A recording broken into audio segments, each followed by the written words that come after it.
You know, what if I told you that every single cheese in the world, I mean, from the creamiest, gooeyest brie to the hardest, sharpest Parmesan, could all be understood with just one simple secret? Well, today, we're going to unlock that secret and dive into the delicious world of cheese. Think about it. You're walking through the grocery store, you see all these different cheeses. Brie, cheddar, Parmesan. We've all eaten them, right? But what's the real difference? I mean, what's the one thing that truly separates a soft, creamy brie from a hard, crumbly Parmesan?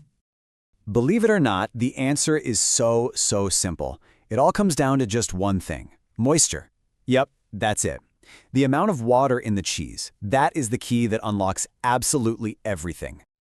So, because of this one simple idea, moisture, we can actually sort pretty much every cheese out there into 4 main groups. You've got your soft, semi-soft, semi-hard, and hard cheeses. It's kind of like a secret cheese code, and we're about to break it. Okay, so how does this actually work? Well, it's pretty direct. The more moisture a cheese has, the softer and more spreadable it's going to be. And you guessed it, the less moisture, the harder and more crumbly it gets. It's a simple cause and effect that really gives each cheese its unique personality. All right, let's start our journey at one end of the spectrum, the super high moisture end. We are talking about soft cheeses. You know the ones. They've got those creamy textures and usually a milder flavor, which makes them awesome for all sorts of things. And you'd be surprised how many of our go-to cheeses are in this group. I mean, think about fresh mozzarella melting on a pizza, or ricotta stuffed in a pasta shell, or even just cream cheese on your morning bagel. Yep, all of them are soft cheeses, and it's all because they've got a ton of water in them. Now, here's something important to think about when it comes to cheese. Are you pairing it, or is it an ingredient? Pairing is when the cheese is the main event, like some brie with fruit and crackers. But when it's an ingredient, like mozzarella on a pizza, it's part of the team. And what's cool is that soft cheeses, they're fantastic at doing both. Okay, let's move along the moisture scale a bit. We're getting into the semi-soft and semi-hard cheeses now. Honestly, these are like the workhorses of the cheese world. They're firmer, you can slice them easily, and they are perfect for all your everyday meals. And of course, you know these guys. We're talking cheddar on your burger, Swiss on a Reuben sandwich, maybe some Monterey Jack in a quesadilla. They just have less moisture than the soft cheeses we talked about, and that's what gives them that firmer texture that's so great for slicing. And each one really has its own superpower, right? Cheddar brings that awesome sharp flavor. Swiss? Oh man, it melts like a dream. And queso fresco gives you that perfect crumbly texture for sprinkling over tacos or a salad. Speaking of queso fresco, it's a great example of what we call a fresh or immature cheese. See, some cheeses are aged for months, even years, but not this one. It's ready to go super fast, sometimes in just a day or two. That's why it has that really nice, mild, milky flavor. All right, we've finally made it to the other end of the spectrum, the hard cheeses. This is where low moisture and time become best friends. The aging process is what takes these cheeses and transforms them, really concentrating those flavors into something pretty special.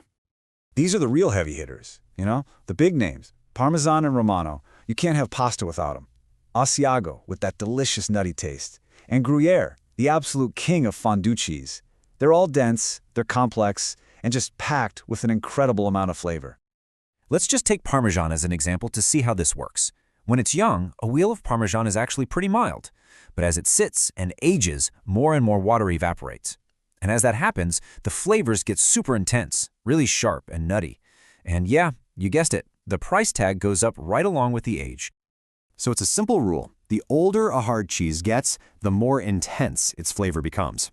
You're literally tasting the effective time itself. And that's exactly why a 36-month aged Parmesan is such a big deal. It's a true delicacy.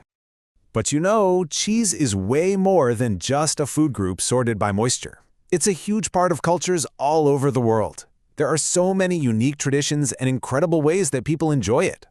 Take Parma, Italy, for example. Over there, Parmesan isn't just that stuff you shake onto your spaghetti. Oh no, people take it very seriously. They'll just break off a chunk and eat it all by itself, maybe with a nice glass of wine, or, get this, a single perfect drop of really old balsamic vinegar. It's a whole experience. Okay, I've got a question for you, and it's going to sound a little weird. Would you ever, in a million years, put a piece of cheese in your coffee? Well, if you were in Ecuador, that wouldn't be strange at all. It's a tradition. It's totally normal to drop a little piece of fresh, mild cheese right into a hot cup of coffee. The cheese doesn't really melt, it just gets all warm and soft, and you kind of scoop it out and eat it. I mean, how cool is that? It just goes to show you how wild and diverse cheese culture really is. So, the next time you're picking out a cheese, just stop and think about it for a second. What are you really in the mood for? Is it that high-moisture, creamy, soft cheese experience? Or that dependable, perfect melt of a semi-hard cheddar? Or are you craving that sharp, complex, aged flavor of a Parmesan? Now that you know the secret code, what does your favorite cheese say about you?